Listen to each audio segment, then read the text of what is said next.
السلام علیکم ورحمۃ اللہ وبرکاتہ۔ الحمد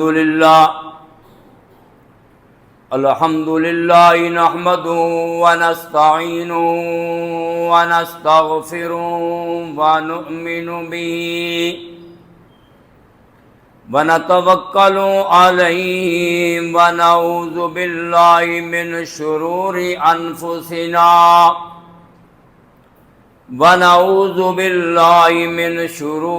انفسنا ومن سیئات اعمالنا من يهد الله فلا مضل له ومن يضلل فلا هادي له ونشهد أن لا إله إلا الله وحده لا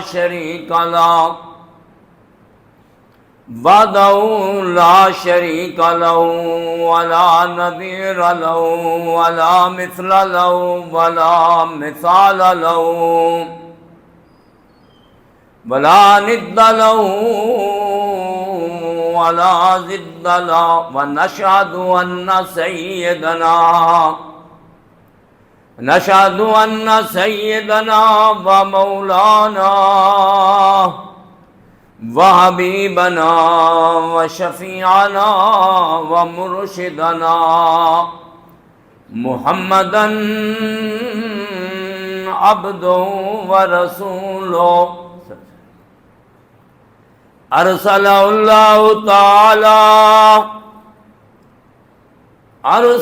الله تعالى بين يدي الساعة أرسله الله تعالى بالحق بين يدي الساعة بشيرا ونذيرا وداعيا إلى الله بإذنه وسراجا منيرا من يطع الله ورسوله فقد رشد واهتدى ومن يعص الله ورسوله فقد ضل وغوى أما بعد فإن خير الحديث كتاب الله وخير الهدي هدي محمد صلى الله تعالى عليه وآله وسلم شر الأمور محدثاتها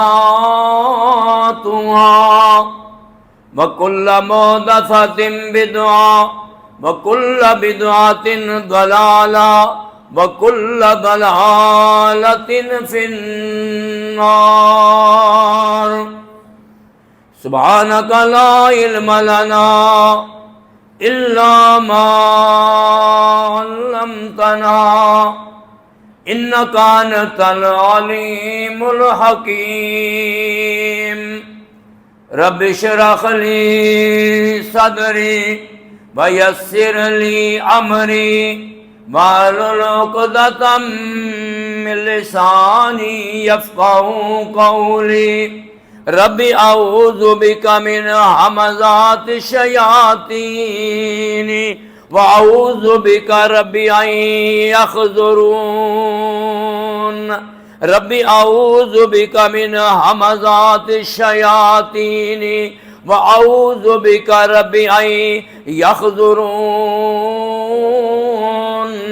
فاعوذ بالله السميع العليم من الشيطان الرجيم من حمده ونفخه ونفثه بسم الله الرحمن الرحيم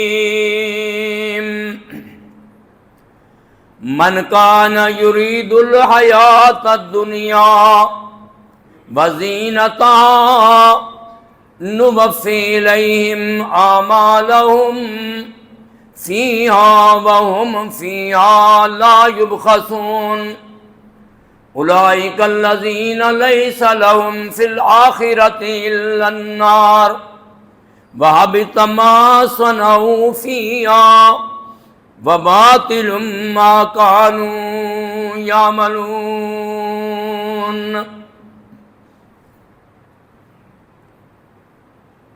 اللہ وحدہ لا شریک کی حمد و ثنا کے بعد لا تعداد مرتبہ درود و سلام ہو جناب حضرت محمد الرسول اللہ صلی اللہ تعالی علیہ وآلہ وسلم کی ذات اقدس پہ۔ آپ حضرات کی خدمت میں 12ویں پارے سے سورہ ہود کی آیت نمبر 15 16 تلاوت کی گئیں۔ اللہ جل جلالہ نے اس آیہ مبارکہ میں بڑی جامع بات سمجھا دی۔ اللہ ہمیں اس کو سمجھنے اور عمل کرنے کی توفیق دے۔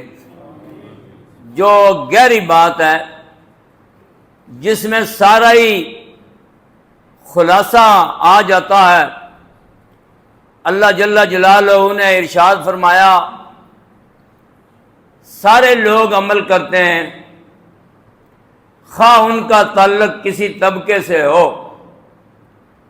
لیکن اعمال کی بنیاد یہ ہے کہ جو لوگ خواہ وہ کوئی بھی ہوں، بڑی عمر کے چھوٹی عمر کے، جیسے مرضی نام رکھ لیں، جو مرضی جماعت ہو، اللہ جل جلالہ نے ارشاد فرمایا جو لوگ اندر سے دلی طور پر اپنے تمام اعمال کا صلہ دنیا میں چاہتے ہیں، من کان یرید الحیات الدنیا، جو بندہ اندر سے ایسا ہے کہ وہ چاہتا ہے مجھے ساری نیکیوں کا، ساری قربانیوں کا، ساری عبادات کا، اور کچھ ہو یا نہ ہو لیکن کریڈٹ مجھے ملنا چاہیے۔ اللہ فرماتے ہیں چونکہ میں اس کی نیت کو جانتا ہوں، اس وجہ سے پھر آخر میں یہ فیصلہ کر دیتا ہوں کہ ایسے لوگوں کا ایسا فیصلہ کر دیتا ہوں کہ نوفی الیہم اعمالہم فیہا، وہ دنیا کی زیب و زینت چاہتا ہے تو میں ان کے اعمال کو ان کے سپرد کر دیتا ہوں کہ ٹھیک ہے پھر لگے رہو، وَهُمْ فِيهَا لَا يُبْخَسُونَ، اور دنیا میں ان کو کوئی کمی میں نہیں دیتا۔ دنیا میں سارا ان کا حساب کتاب جو کچھ بنتا ہے وہ میں چکا دیتا ہوں، لیکن نقصان ان کا یہ ہے کہ اولئک الذین لیس لہم فی الآخرۃ الا النار، ایسے لوگوں کو آخرت کے گھر میں وہاں آگ کے علاوہ کچھ بھی نہیں ملے گا۔ وَحَبِطَ مَا صَنَعُوا فِيهَا وَبَاطِلٌ مَا كَانُوا يَعْمَلُونَ، ان کے سارے اعمال غرق کر دیے جائیں گے اور باطل قرار دے دیے جائیں گے، ما كانوا يعملون، جو کچھ وہ عمل لے کے آئیں۔ وجہ کیا ہے کہ ان کے اعمال میں اخلاص نہیں ہے، للہیت نہیں ہے۔ اعمال بہت زیادہ ہیں، ہر موقع پہ حاضر ہیں، گردنیں پھلانگ کے آگے تشریف لانے کے لیے اور سٹیجوں کے اوپر اور دنیا کے سارے میڈیا کے اوپر بہت بڑا شور و غوغا ہے، بڑا مسئلہ ہے، اور بہت زیادہ جو ہے وہ خود نمائی ہے، رولا بھی بڑا ہے، لیکن مسئلہ یہ ہے کہ ان کا اندر جو ہے وہ اخلاص سے، للہیت سے اور اللہ کو راضی کرنے کے جذبے سے مرضات اللہ کا سبق نہ انہوں نے کسی استاد سے پڑھا ہے، نہ سیکھا ہے، اور نہ ہی وہ اس کو اپنا سبجیکٹ سمجھتے ہیں۔ وہ کہتے ہیں یہاں ناموری ہو، شہرت ہو، لوگ واہ واہ کریں، آگے خیر ہے، کوئی مسئلہ نہیں۔ اللہ نے کہا ٹھیک ہے، نوفی الیہم اعمالہم، ہم ان کے اعمال کو ان کی سپرد کر دیتے ہیں اور دنیا میں کوئی کمی ان کو پھر نہیں رہنے دیتے، اور سارا حساب ان کا میں دنیا میں چکا دیتا ہوں، اور معاشرے میں آپ کو کافی بکثرت ایسے لوگ مل جائیں گے کہ جن کی کوئی حالت نہیں ہے لیکن سارا کچھ کھلا آ رہا ہے اور وہ اس پر خوش ہیں کہ شاید ہم پہ رب راضی ہے، حالانکہ رب کی رضا کوئی اور چیز ہے، وہ یہ چیز نہیں ہے، وہ اللہ کی ذات جانتی ہے کہ وہ کیا حساب کتاب ہے۔ لیکن خفیہ رپورٹ ان کی خراب کر دی۔ اللہ نے کہا دنیا میں ختم ہو گیا معاملہ، چلو چھٹی کرو، ریاکاری کے لیے سارا کچھ کرتے رہے ہو۔ نبی اکرم صلی اللہ علیہ وسلم نے فرمایا کہ ایسا مسئلہ ہوا، لمبی طویل حدیث ہے، مسلم شریف کی 1905 نمبر ہے حدیث مبارکہ کا۔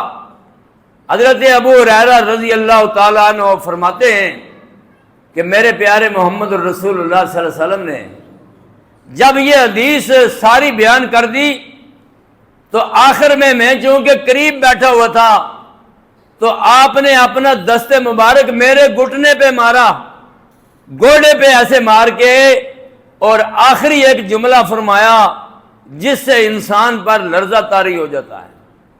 ایک طرف لمبی حدیث مبارکہ ہے اور ایک طرف بعد والا وہ جملہ ہے جو آپ نے ابو ہریرہ رضی اللہ تعالیٰ عنہ کے گھٹنے پر دست مبارک مار کے ان کو ذرا مزید توجہ دلا کے وہ جملہ بھی بتایا۔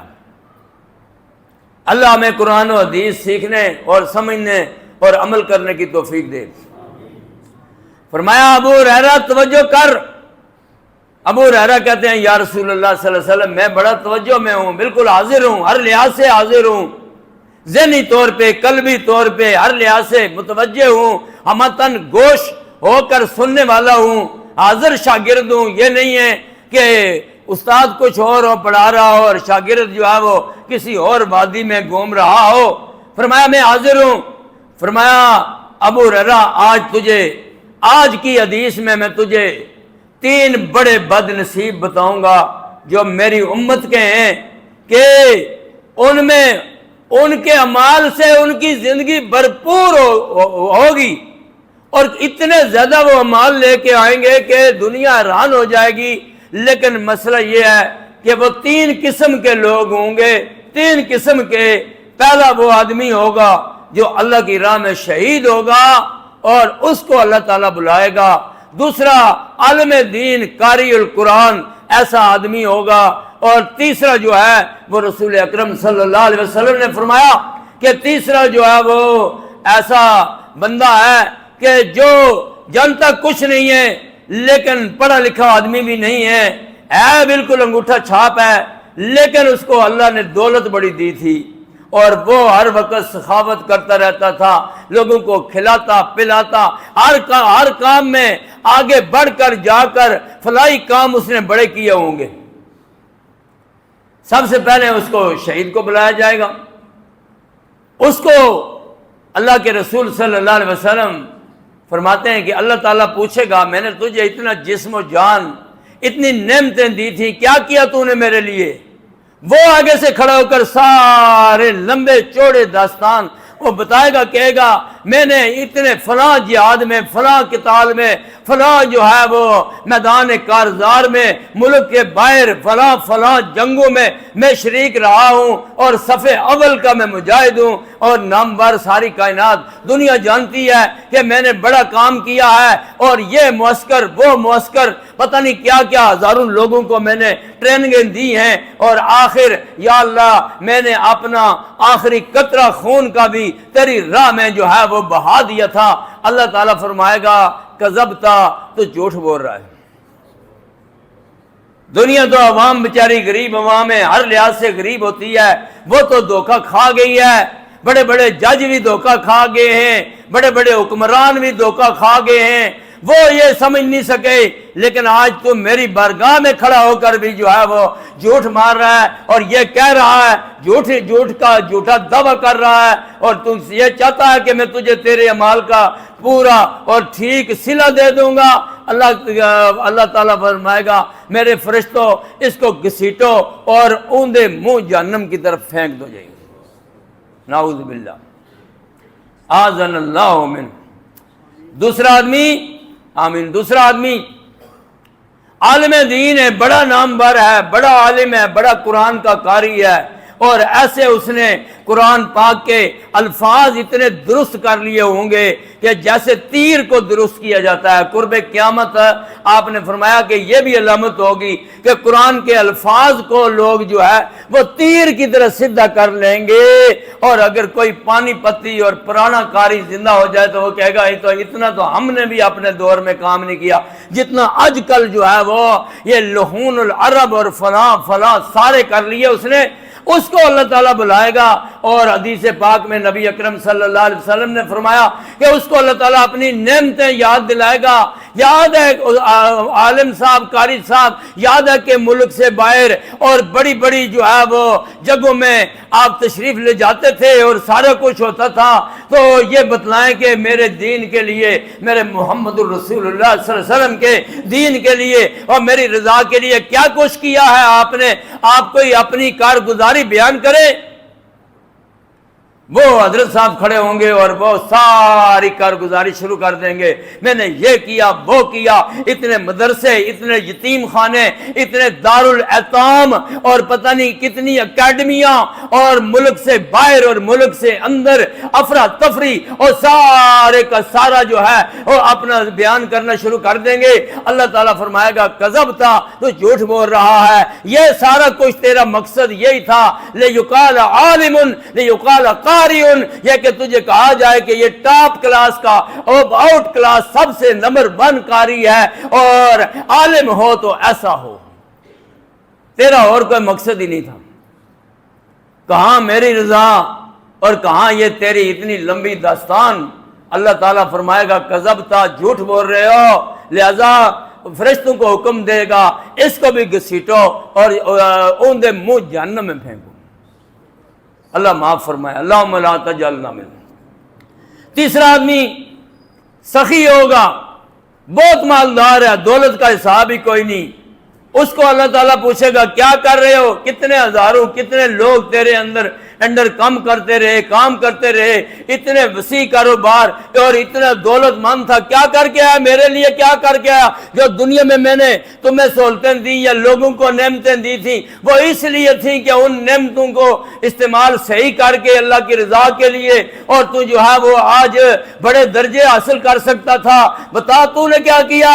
وہ کہے گا میں نے یہ سڑکیں بنوائی، پل بنوائے، ہاسپٹل بنوائے، ڈسپنسریاں کھولی، پتہ نہیں کیا کیا کام ہے۔ اللہ کوئی ایسا شعبہ نہیں ہے جس میں ہمارے نام کی رسید نہ کٹی ہوئی ہو، اور کوئی ایسی جگہ نہیں ہے جہاں کا سنگ بنیاد میں نے نہ جا کر نہ رکھا ہو، اور اس کی نقاب کشائی تختی کی میں نے نہ کی ہو، اور سارا کچھ کہے گا۔ اللہ فرمائے گا کذبتا، یہ سارا کچھ تو نے لوگوں کو دکھلاوے کے لیے کیا تھا، تاکہ تیرا جو ہے وہ دولت مند ہونا اور دولت مند ہونے والا دولت کا سکہ بیٹھ جائے، اس لیے ریاکاری کے لیے تو نے کام کیا تھا، لہذا آج چھٹی ہے، فرشتوں کو حکم دے گا اس کو بھی اوندے منہ پھینکو جہنم میں۔ اور اس کے بعد یہ حدیث بیان کر کے نبی اکرم صلی اللہ علیہ وسلم نے ابو ہریرہ کے گھٹنے پہ ہاتھ مارا، فرمایا اولئک الثلاثۃ اول خلق اللہ تسعر بہم النار، یہ پہلے وہ 3 بد نصیب ہوں گے جن سے جہنم کی کا افتتاح ہوگا، جن سے جہنم کی آگ کو بھڑکایا جائے گا۔ ذرا غور فرمائیں، جب تک ہم اللہ کی رضا کے لیے کام نہیں کریں گے، کسی اور کے لیے کام کریں گے، تو ہمارا کام، ساری محنت ضائع ہو جائے گی، رائے گاہ چلی جائے گی۔ وَبَاطِلٌ، اس میں آخری لفظ ہے، وَبَاطِلٌ مَا كَانُوا يَعْمَلُونَ، تمہارے سارے اعمال کو اللہ تعالیٰ کل عدم باطل قرار دے دے گا، کیونکہ وہ جذبہ ہی نہیں، وہ اخلاص ہی نہیں، وہ اندر کی نیت کا مسئلہ ہی کوئی نہیں۔ فارمیلٹی پوری کری ہے، یہاں فارمیلٹی وہاں فارمیلٹی اور دوسری جگہ تیسری جگہ، اور اس کا سارا مقصد کیا ہے؟ اپنی ناموری، اپنی شہرت اور اپنا سکہ بٹوانا۔ اللہ کے رسول صلی اللہ علیہ وسلم سے ایک صحابی آ کے پوچھتا ہے الرجل یقاتل شجاعتن و یقاتل ریان و سمتن، ایک آدمی جو ہے وہ دکھلاوے کے لیے میدان کارزار میں لڑتا ہے، ریاکاری کے لیے، دوسرا شجاعت کا سکہ منوانا چاہتا ہے، تیسرا اپنے خاندان برادری کنبے کا نام اونچا کرنا چاہتا ہے۔ ایو ذالک فی سبیل اللہ، ان تینوں میں سے اللہ کی راہ کا صحیح مجاہد، صحیح غازی، صحیح شہید کون سا ہے؟ آپ فرماتے ہیں من قاتل لتکون کلمۃ اللہ ہی العلیٰ، جو اللہ کے کلمے کو، اللہ کے دین کو غالب کرنے کے لیے نکلا، اس کے لیے لڑا، اس کے لیے غازی بھی بن گیا، اس کے بعد شہید بھی ہو گیا، اور اس کا سارا کام صرف اللہ کو راضی کرنا تھا، فہو فی سبیل اللہ، وہ اللہ کی راہ کا مجاہد ہے۔ باقی جو ہے انہوں نے سمجھ لو کہ وقت ضائع کی۔ بخاری میں ہے کہ ایک غزوے میں ایک آدمی صبح سے لے کر لڑتا رہا، بہت لڑتا رہا۔ صحابیوں نے کہا یا رسول اللہ صلی اللہ علیہ وسلم، یہ کوئی جوان ہے، کوئی اجنبی سا لگتا ہے، لیکن آج صبح سے لے کر زور تک اس نے آج بہت ہی کام کیا ہے، ہمارا بڑا اس نے ڈیفنس کیا ہے، جتنی بہادری کے جور اس نے دکھائے ہیں اتنا جو ہے وہ کسی اور نے نہیں دکھائے۔ یہ بڑا طاقتور آدمی ہے، یہ 5-10 آدمیوں کو پلٹ دیتا ہے۔ اللہ کے رسول صلی اللہ علیہ وسلم نے دیکھا اور دیکھ کر فرمایا اے بندہ جہنمی ہے، اللہ معاف کرے، ہے بندہ جہنمی ہے۔ اور صحابی کہتے ہیں میں بھی کارزار میں شریک تھا، میدان کارزار میں، لیکن میں نے کہا کہ اب آقا علیہ السلام نے یہ فرما دیا ہے تو میں جو ہے نا اس بندے کے ساتھ رہا کہ آخر آقا علیہ السلام نے یہ فرما دیا ہے تو آقا علیہ السلام کی بات تو غلط نہیں ہو سکتی۔ تو میں اس جستجو میں پڑ گیا کہ آخر اس سے کیا کام کرے گا کہ جس کی وجہ سے یہ ہوگا۔ تو دیکھا کہ جب وہ زخموں سے چور ہو گیا، لڑ کے اتنی زخمیں آ گئی، تو اچانک اس نے کیا کیا کہ اپنی تلوار کو ایسے کھڑا کر کے اس کے اوپر ایسے چڑھ گیا اور اس نے وہ تلوار جو ہے وہ اپنے پیٹ میں گھونپ کر خودکشی کر لی۔ تو خودکشی کی موت کیا ہوتی؟ حرام۔ یہ زندگی ہے، اس امتحان میں، پورے امتحانوں میں پورے نمبر لینے، یہ نہیں ہے کہ چاقو مار کے، زہر کھا کے بچوں کو نہر میں پھینک کر۔ ہماری اخبار، ہمارا میڈیا کیا بیان کرتا ہے؟ اس نے بچے نہر میں پھینک دیے، اس نے بیوی کو مار دیا، اس نے آخر میں سب کو مار کے اپنے آپ کو مار دیا۔ یہ معاشرہ ہے؟ یہ کتاب اللہ اور سنت رسول اللہ صلی اللہ علیہ وسلم سے دوری کا جو نتیجہ ہم بھگت رہے ہیں نا، یہ اس کا نتیجہ ہے۔ آج دیکھ لیں، آج اتنی کیا سالی ہو گئی ہے، اور گرمی کی شدت جو ہے اس کو احادیث کے اندر علماء کو پتا ہے کہ اللہ کے نبی صلی اللہ علیہ وسلم نے فرمایا ان شدت الحر من فیخ جہنم، جب تیز گرمی ہوتی ہے تو یہ سمجھ لینا کہ جہنم سانس لے رہی ہے۔ دیکھ لیں آج ہم کوئی توبہ استغفار، کوئی ایسا کہانی نہیں، کوئی کچھ نہیں، کوئی مسئلہ ہی نہیں۔ تو جب ہماری یہ حالت ہوگی تو اللہ تعالیٰ کی طرف سے ایک سزا کے بعد دوسری سزا، ہلکے عذاب کے بعد اس سے بڑے والا، اس سے بڑے سے جو ہے اس سے بڑا، وَلَنُذِيقَنَّهُم مِّنَ الْعَذَابِ الْأَدْنَىٰ دُونَ الْعَذَابِ الْأَكْبَرِ، پہلے چھوٹی سزا پھر بڑی سزا، تاکہ یہ قوم سنبھل جائے، اس کو یاد آ جائے کہ ہم ان لوگوں کے بیٹے ہیں، ہم ان لوگوں کی بیٹی ہیں، ہم ان لوگوں کی مائیں بہنیں ہیں کہ جو آدھی رات کو اٹھ کر اور رات گزر کو پتہ چل جاتا تھا کہ یہ قرآن پڑھنے والے لوگ ہیں، اندر سے قرآن کی آواز آتی تھی، اور کھڑکیوں سے راستے سے گزرنے والوں کو صبح نماز کے وقت اور تہجد کے وقت ان گھروں سے آواز آیا کرتی تھی ماضی قریب میں، پتہ چل رہا یہ وہ لوگ ہیں۔ اور اگلی نسل جنریشن بدل گئی۔ سورہ مریم میں ہے، ہر نبی کی امت میں ایسے ہوا، پہلے اچھے لوگ، پھر کرتے گزرتے فخلف من بعدہم خلف اضاعوا الصلاۃ واتبعوا الشہوات فسوف یلقون غیا۔ اس کے بعد ایسے ناخلف، ایسے نالائق پیدا ہوئے، سورہ مریم میں ہے فخلف من بعدہم خلف، اس کے بعد آئے ویسے دین کا نام لیتے تھے، اپنے آپ کو بڑا صف اول کا سمجھتے تھے، ہماری یہ جماعت ہے، ہمارا وہ جماعت ہے، لیکن کیا ہوا؟ اضاعوا الصلاۃ، سب سے پہلے انہوں نے اپنے آپ کو بے نماز بنایا، سب سے پہلے انہوں نے کیا کیا؟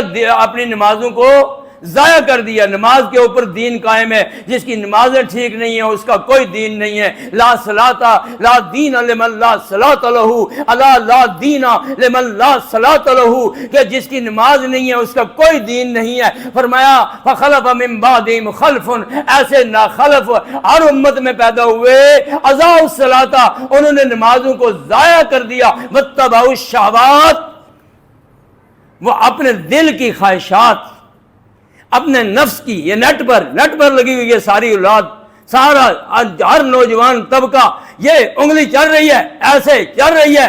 اللہ کہتا ہے ادھر آ، انگلی چلانی ہے اتحیات میں بیٹھ کے چلا، ادھر آ ادھر کام کر، اذان ہو گئی ہے، ادھر آ، تیری کامیابیاں میں نے اس میں رکھی ہوئی ہیں، اور 5 وقت میرا مؤذن آواز دے رہا ہے، کامیابیاں ادھر ہیں، تو کامیابیوں کو ادھر تلاش کر رہا ہے، الٹا۔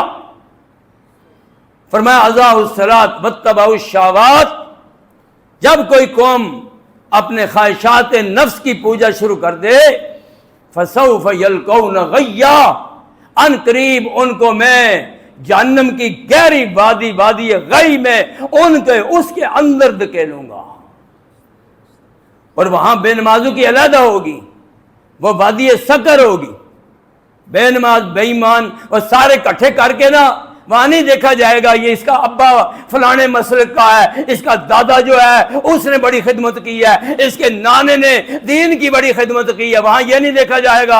اب وہاں وادی سقر میں سارے بے نمازوں کو چن چن کر دھکیل دیا جائے گا، اور نمازی کامیاب ہیں جو مسجدوں کی رونقیں، جن کی وجہ سے مسجدیں آباد ہیں، جن کا اہل و عیال مساجد کے بغیر رہ نہیں سکتا، ان کو اپنے گھروں میں ساری نعمتوں میں اتنا سکون نہیں ملتا جتنا اللہ کے گھروں میں آ کے ملتا ہے۔ یہ نمازی گزر رہے ہوں گے انشاءاللہ اللہ کے فضل سے، جو ہر موسم میں تشریف لاتے ہیں، اللہ تمام کی حاضری اپنی بارگاہ میں منظور و مقبول فرما۔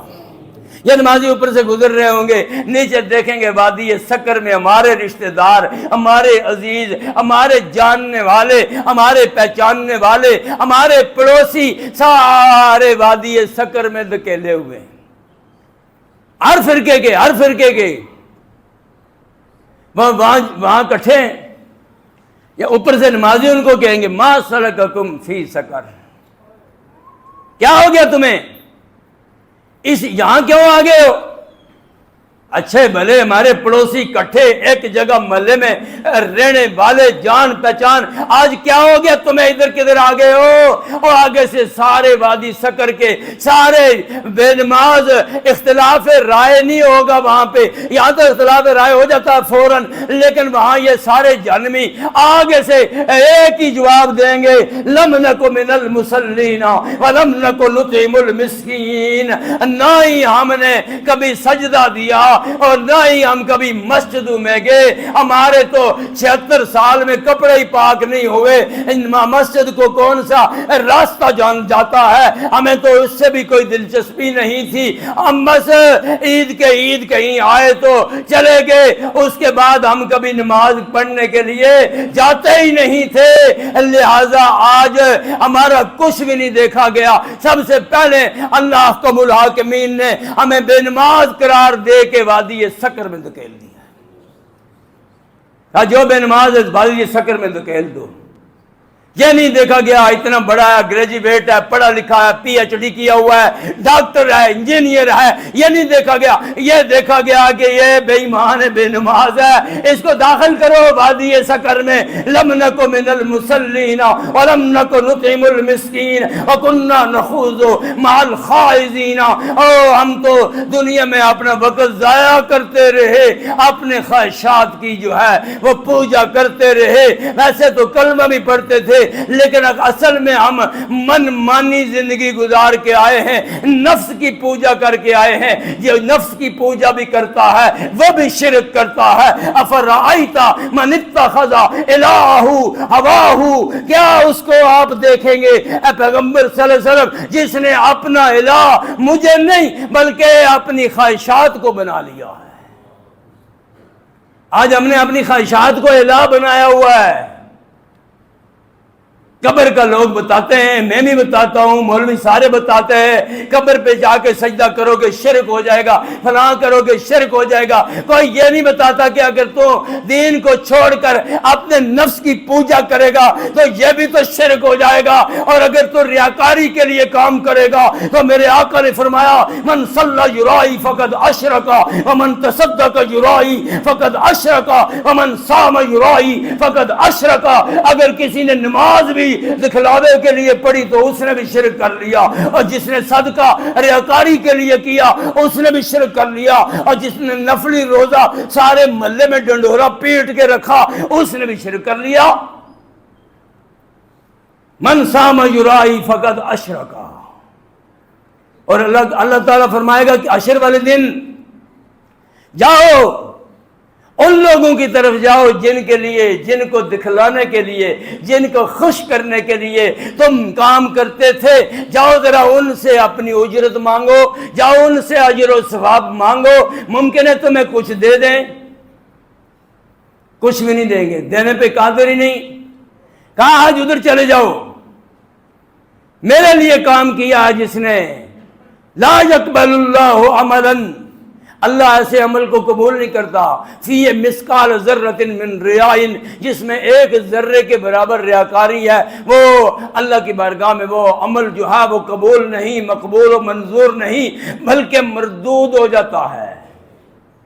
من کان یرید حرث الآخرۃ نزد لہ فی حرثہ، من کان یرید حرث الدنیا نؤتہ منہا، اور جو دنیا مانگتا ہے ہم اس کو دنیا میں فیصلہ کر دیتے ہیں، اور جو آخرت کا طلبگار ہوتا ہے ہم اس کو آخرت میں دے دیں گے، اس کا ہمارے پاس بقایا ہے، اور ہم نے کبھی خیانت نہیں کی، اور وما انا بظلام للعبید، میں نے اپنے بندوں پہ، اپنی بندیوں پہ کبھی ظلم نہیں کیا، میں تو ایک ایک چیز کو، ان اللہ لطیف خبیر، ان اللہ سریع الحساب، میں تو جلدی حساب چکا دوں گا، میرے علم میں ہے کون لوگ ہیں، کون سے لوگ ہیں، اور ویسے لوگ بھی تو ہیں میری زمین پہ، من یشری نفسہ ابتغاء مرضات اللہ، جو اپنی جان بھی اللہ کی رضا کے لیے اس کا نذرانہ بھی پیش کر دیتے ہیں۔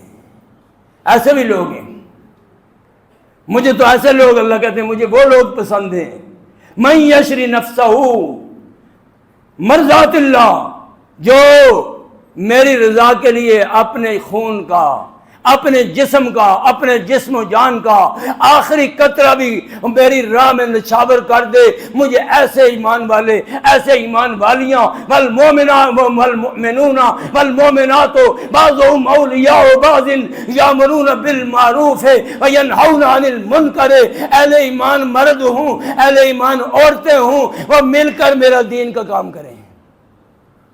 ادھر عورتوں کے حلقے میں عورتیں کام کریں، مردوں کے حلقے میں مرد کام کریں، اور چار سو پھیلائیں، ینہون عن المنکر، بے حیائی کا، برائی کا، فحاشی کا کلا کما کر دیں، یامرون بالمعروف، نیکی کی باتیں، قرآن کی آیتیں اور نبی اکرم صلی اللہ علیہ وسلم کی احادیث جو ہے وہ چار سو پھیلایا کریں، لوگوں کو بتایا کریں، آگے اچھائی کا حکم دے، برائی سے روکتے رہیں۔ یہ کام عورتوں کا بھی ہے اور یہ کام مردوں کا بھی ہے۔ والمؤمنون والمؤمنات بعضهم اولیاء بعض، پھر نہ کہ مرد تو جائیں مسجد میں، عورتوں کا مسجد میں جمعہ پڑھنا کیسا ہے؟ یہ کوئی یہ فلسفے ابھی پیچھے رہنے دو، ساری کائنات جو ہے ان کو عورتوں کو دین کی ضرورت نہیں، ان کو ایمان کی ضرورت نہیں، ان کو قرآن کی ضرورت نہیں، ان کو محمد مصطفیٰ صلی اللہ علیہ وسلم کے فرمان کی ضرورت نہیں، یہ ساری چیزیں ضرورت ہیں۔ اور آدھا قرآن تو عورتوں کے حقوق کا بھرا ہوا ہے، سورہ نساء تو عورتوں کے حقوق کے لیے نازل ہوئی ہے، اور سورہ طلاق عورتوں کی بات کر رہی ہے، سورہ تحریم میں مومنات تائبات عابدات سائحات سیبات وابکارا. یہ کون کی کس کی صفات ہے؟ یہ عورتوں کی، نیک عورتوں کی صفات ہے. مریم کس کا نام ہے؟ بی بی آسیہ کا ذکر قرآن میں ہے. مریم کے نام کی سورہ مریم 16ویں پارے میں ہے، اور 6 رکوع کی وہ سورہ مبارکہ ہے. ایک ایک بات میں اللہ سکھا رہا ہے، عورتوں سیکھو، مردوں تم سیکھو. اور اوپر سے اللہ اعلان کر رہا ہے من عمل صالحا من ذکر او انثى فلنحيينه حیاتا طیبہ ولنجزینہم اجرہم باحسن ما كانوا يعملون. نیک عمل مرد لے آئے گا، نیک عمل عورتیں لے آئیں گی. میں کسی کے عمل کو ضائع نہیں کروں گا، لیکن یہ شرط ہے کہ وہ عمل میرا ہو، میرے لیے ہو. کسی اور کا اس میں شرکت کا ایک ذرے کے برابر بھی جو ہے اس میں شرکت کا جو ہے وہ شائبہ بھی نہ ہو. آپ نے سنا ابراہیم علیہ السلام نے فرشتے کی بات نہیں سنی، اس کو نظر انداز کر دیا. کہا تو کون ہے؟ کہنے لگا جی میں فرشتہ. کیوں ہے؟ کہنے لگا جی میں اس لیے آیا ہوں.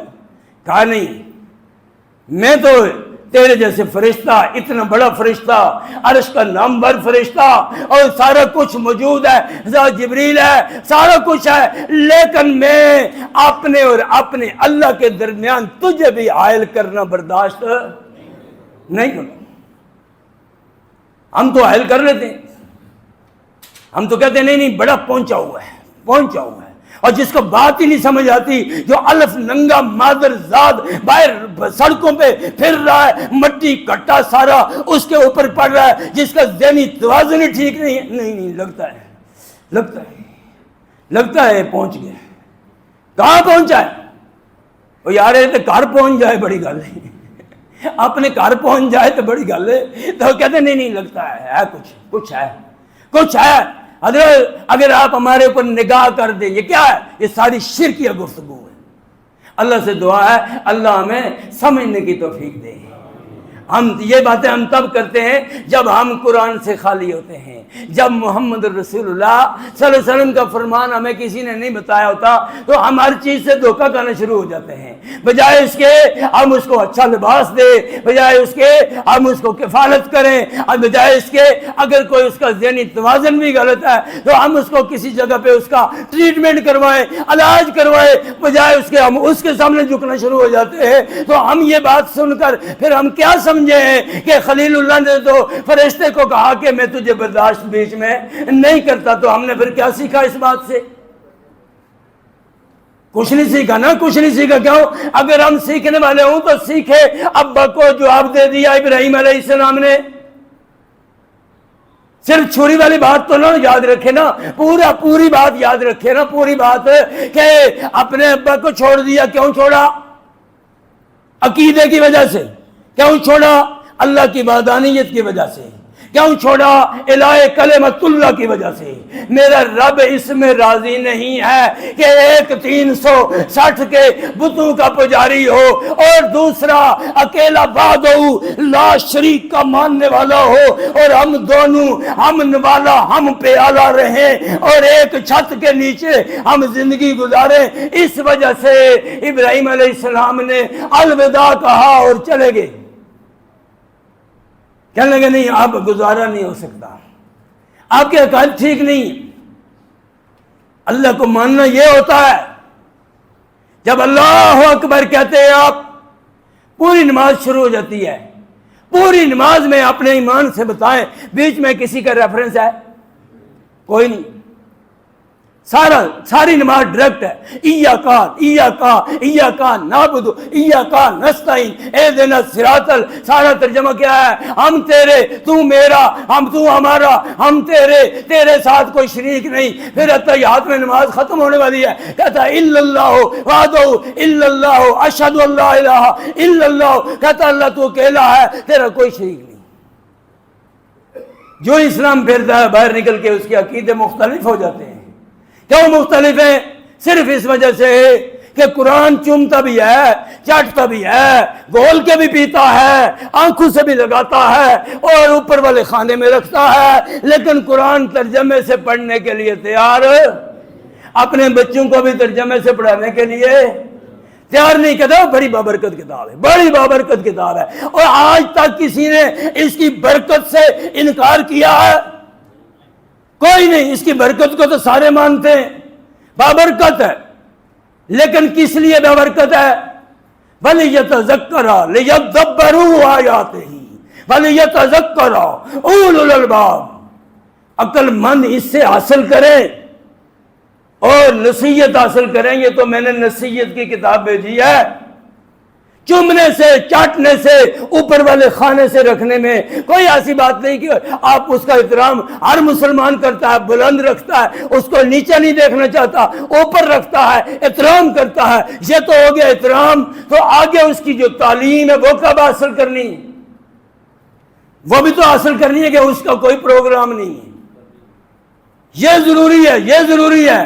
جب تک قرآن نہیں آئے گا اس وقت تک شاعر مشرق بھی کہتا ہے کہ یہ تیری خوش فہمی ہے، یہ تیری خوش فہمی ہے کہ تو مسلمان ہے اور تو مسلمان کے گھر میں پیدا ہو گیا ہے، یہ تو تیری خوش فہمی ہے۔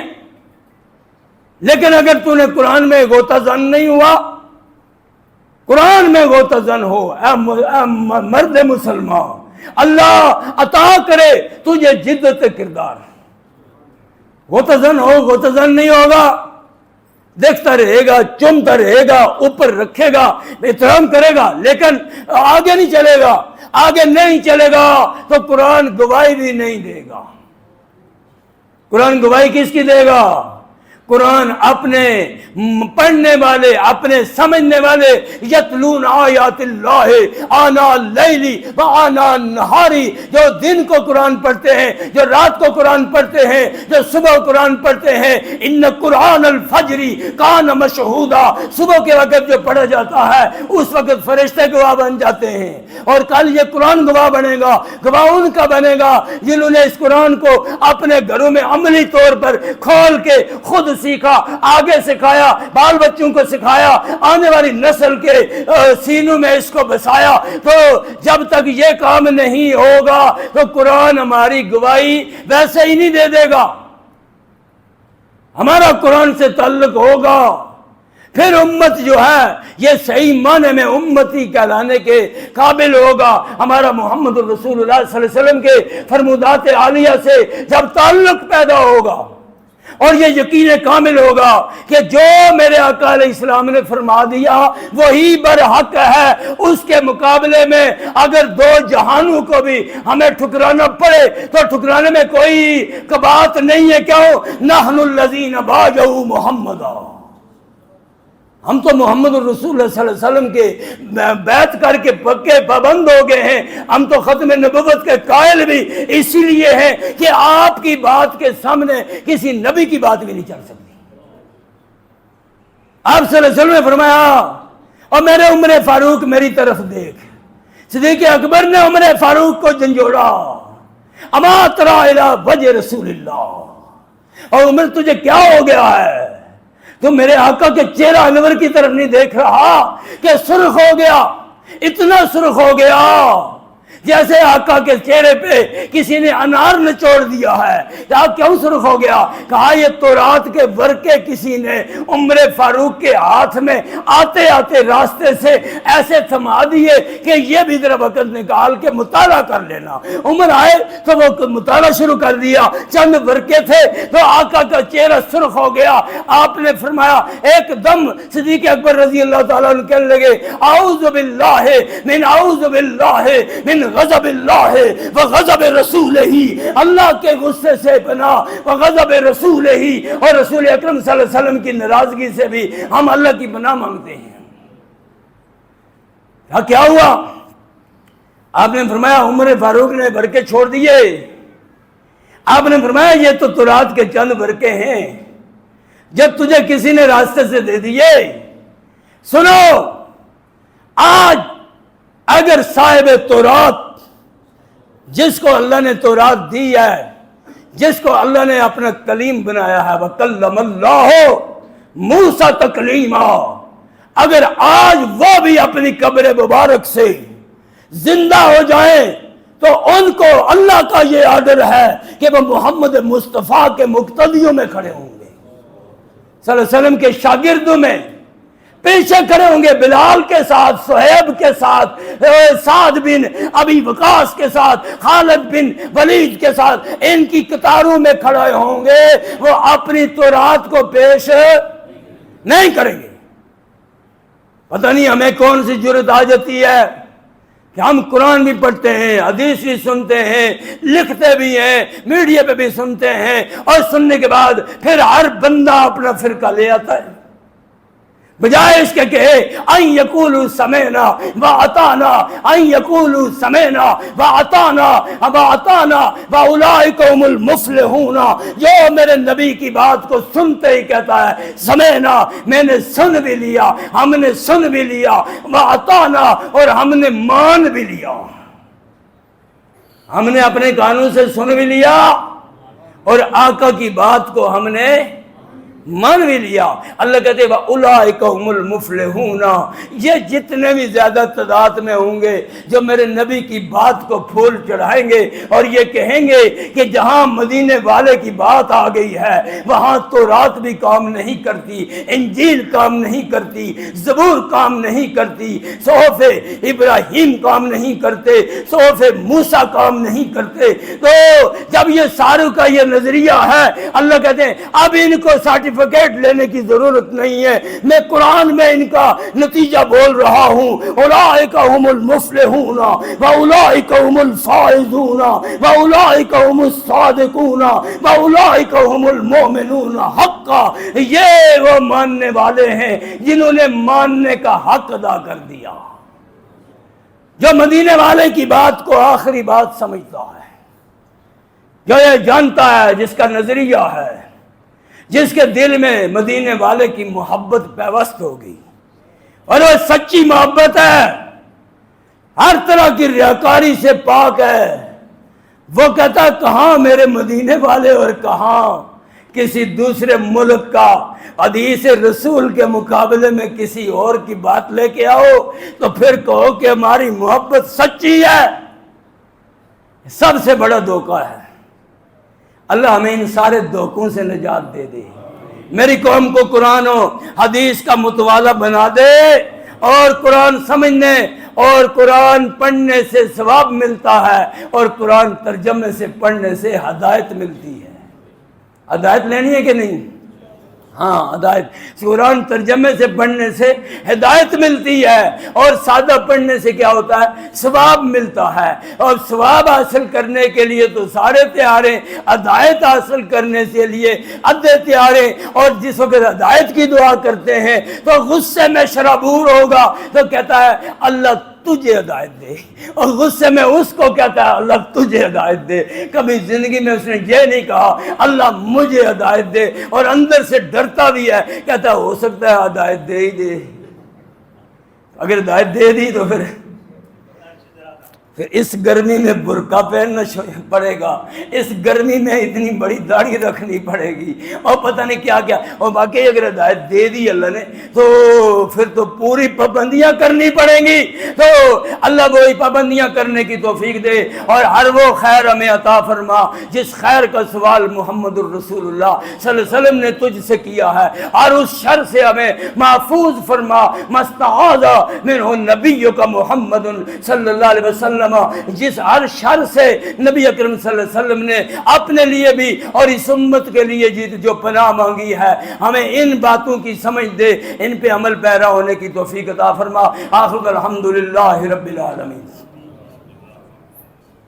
الحمدللہ نحمدہ ونستعینہ ونستغفرہ ونؤمن بہ ونتوکل علیہ ونعوذ باللہ من شرور انفسنا من سیئات اعمالنا من یهدہ اللہ فلا مضل له ومن یضلل فلا ہادی له نشهد ان لا الہ الا اللہ وحدہ لا شریک له نشهد ان سیدنا ومولانا وحبیبنا وشفیعنا محمدا عبدہ ورسولہ نشهد ان سیدنا سيدنا ومولانا وحبيبنا وشفيعنا ومرشدنا محمدا عبده ورسوله إن الله وملائكته يصلون على النبي يا أيها الذين آمنوا صلوا عليه وسلموا تسليما اللهم صل على محمد عبدك ورسولك وعلى المؤمنين والمؤمنات وعلى المسلمين والمسلمات اللهم يا مؤلف القلوب يا ودود ألف بين قلوبنا وأصلح ذات بيننا وانصرنا على عدوك وعدونا ونعوذ بك من الفتن كلها ما ظهر منها وما بطن